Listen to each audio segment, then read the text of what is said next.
Assalamualaikum warahmatullahi wabarakatuh. Bismillahirrahmanirrahim.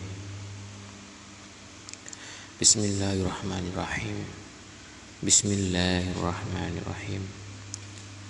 Alhamdulillahilladzi hadana lihada wa ma kunna linahtadiya laula an hadanallah.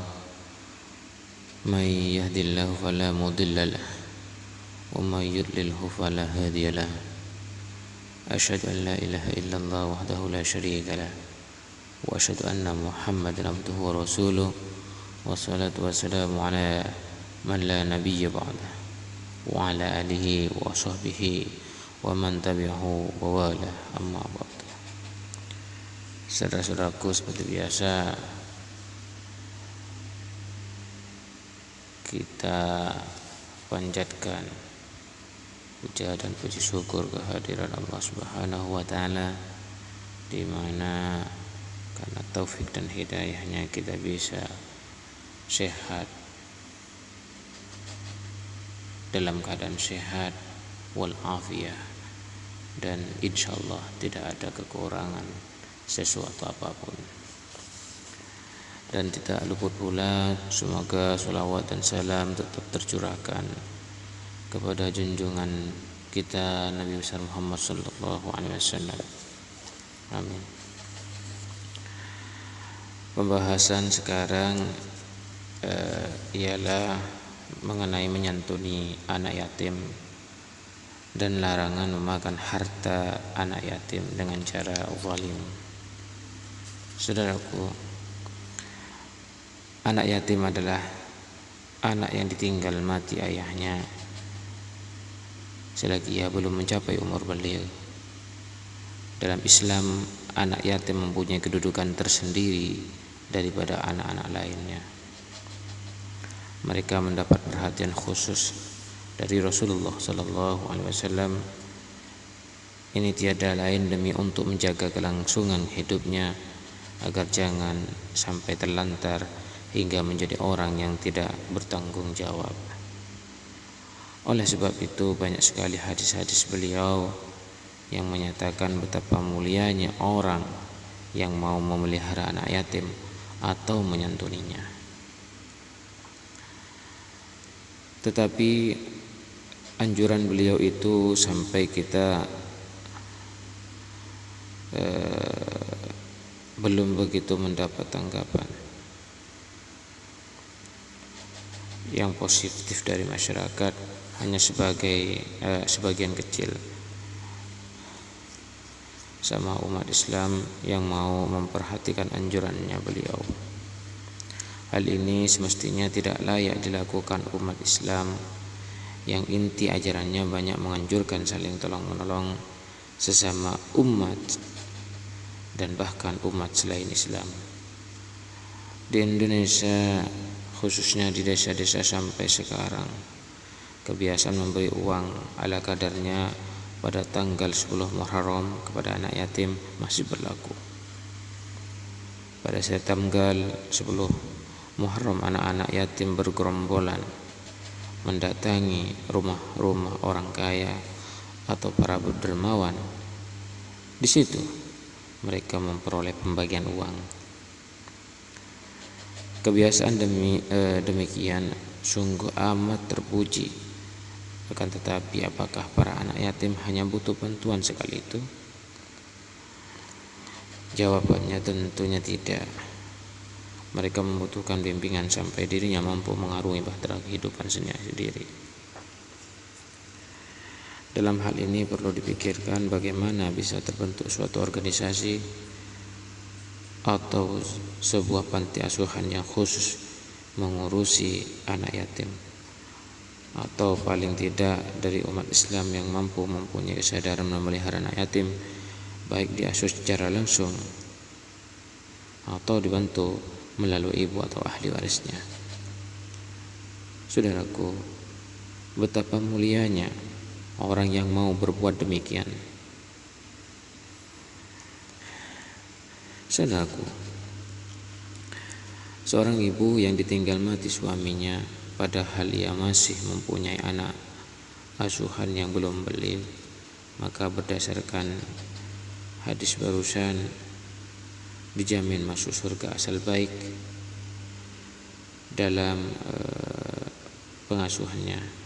Sebaliknya bila ia lalai melaksanakan tugas dalam mengasuh, apabila sampai berbuat yang merugikan anak yatimnya, pasti hukuman berat dari Allah Subhanahu wa ta'ala menimpanya kelak di akhirat. Saudara-saudaraku, di dalam Islam yang menjadi penanggung jawab urusan nafkah ialah ayah, bukan ibu. Al-Quran telah menjelaskan adanya larangan memakan harta anak yatim dengan cara zalim.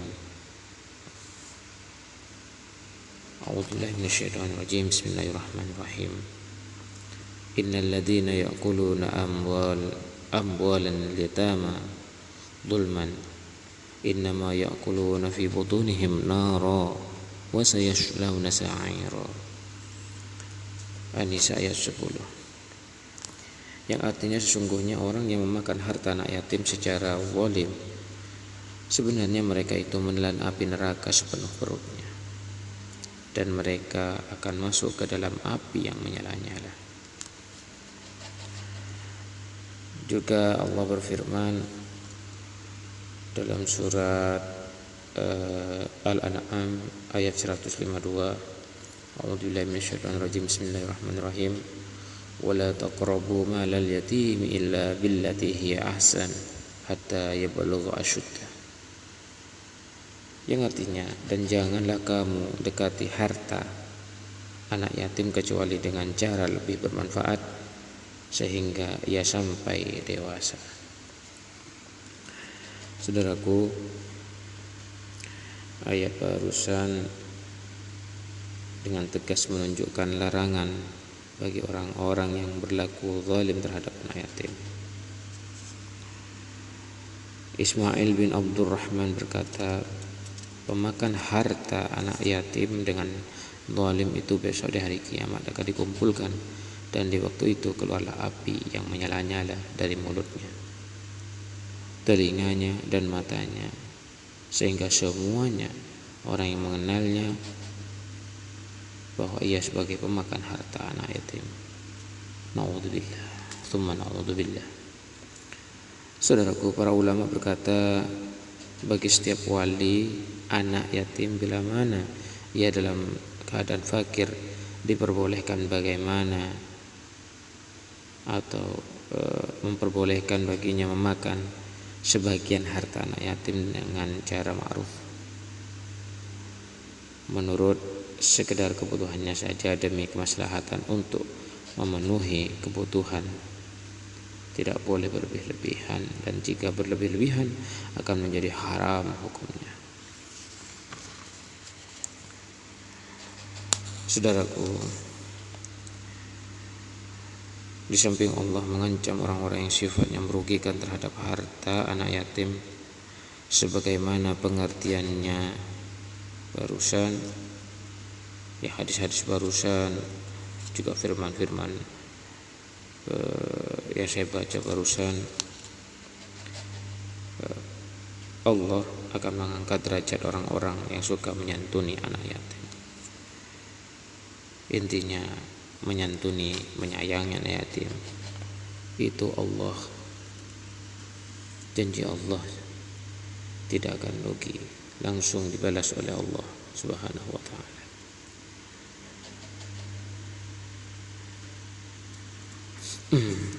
Sabda Nabi sallallahu alaihi wasallam, man dhamma yatiman minal muslimin ila ta'amihi wa syarabihi hatta yughniyahu Allah ta'ala aujaballahu lahul jannah illa ay ya'mala dhanban la yughfar.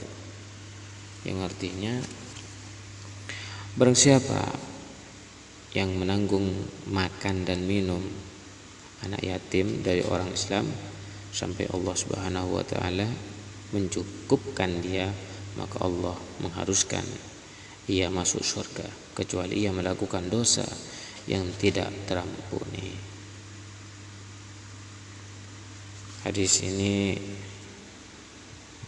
memberikan jaminan bagi orang-orang yang mau mengasuh anak yatim akan memperoleh imbalan pahala dari Allah Subhanahu wa taala berupa surga yang disejarkan dengan surga Nabi sallallahu alaihi wasallam, terkecuali yang melakukan dosa-dosa yang tidak terampunkan oleh Allah Subhanahu wa taala. Saudaraku, demikianlah keterangan atau kewajiban kita sebagai umat Islam dalam menyantuni anak yatim. Kita tidak boleh berpangku tangan serta membiarkan anak yatim hidup dalam keadaan terlantar sebagaimana suri teladan yang telah diberikan Rasulullah sallallahu alaihi wasallam. Maka kita terhadap anak yatim harus mengasihinya seperti mengasihi anak kita sendiri. Saudaraku, sekiranya cukup tentang pembahasan larangan memakan harta anak yatim. Biarpun singkat, biarpun sebentar, semoga bermanfaat. Liridha'illahi ta'ala wali rahmatillah wali qudratillah wali radillah wali syawat rasulillah Muhammad sallallahu alaihi wasallam. Al-Fatihah. A'udzu billahi minasyaitonir rajim. Bismillahirrahmanirrahim. Alhamdulillahi rabbil alamin. Arrahmanir rahim. Maliki yaumiddin. Iyyaka na'budu wa iyyaka nasta'in. Ihdinas siratal mustaqim. Siratal ladzina an'amta 'alaihim ghairil maghdubi 'alaihim waladdallin. Amin. Assalamualaikum warahmatullahi wabarakatuh.